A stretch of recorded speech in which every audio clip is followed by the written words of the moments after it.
નમસ્કાર દર્શક મિત્રો, હું છું રૂપલ વણિજિયા. સંપૂર્ણ ન્યૂઝમાં આપનું સ્વાગત છે. પાલનપુર ખાતે હિન્દુઓના આરાધ્યદેવ ભગવાન શ્રીરામના મહાપર્વ રામનવમીની પરંપરાગત ભવ્ય ઉજવણી કરવામાં આવી હતી, જેમાં મોટા રામજી મંદિર ખાતે વહેલી સવારે ભગવાનની પૂજા આરતી સહિતના ધાર્મિક કાર્યક્રમો યોજવામાં આવ્યા હતા અને બપોરે ભગવાનની શોભાયાત્રા નીકળવામાં આવી હતી, જે શોભાયાત્રા શહેરના રાજમાર્ગો પર પરિભ્રમણ કરી સાંજે નિજ મંદિરે પરત ફરી હતી.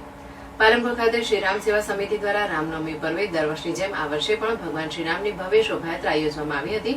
શોભાયાત્રા પથ્થર સડક પર આવેલા મોટા રામજી મંદિરથી મહંત શ્રી રાઘવદાસજી મહારાજની નિશ્રામાં પ્રારંભ કરવામાં આવ્યો હતો, જે શોભાયાત્રા મોટી બજાર, નાની બજાર, તીનબત્તી, ખોડા લીમડા, ગઠામણ પાટિયા, સંજય ચોક, ગુરુ નાનક ચોક, railway station road, Delhi gate થઈને સાંજે નિજ મંદિરે પરત ફરી હતી. ભગવાન શ્રીરામની શોભાયાત્રામાં ભગવી ધજાઓ સાથે મોટી સંખ્યામાં ભક્તો જોડાયા હતા અને જય જય શ્રીરામના નારા લગાવ્યા હતા.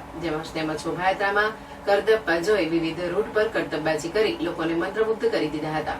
જોકે વિવિધ વિસ્તારોમાં ભગવાન શ્રીરામની શોભાયાત્રાનું સ્વાગત કરવામાં આવ્યું હતું, તેમજ પોલીસ દ્વારા શોભાયાત્રાના રૂટ પર સઘન બંદોબસ્ત ગોઠવી દેવામાં આવ્યો હતો.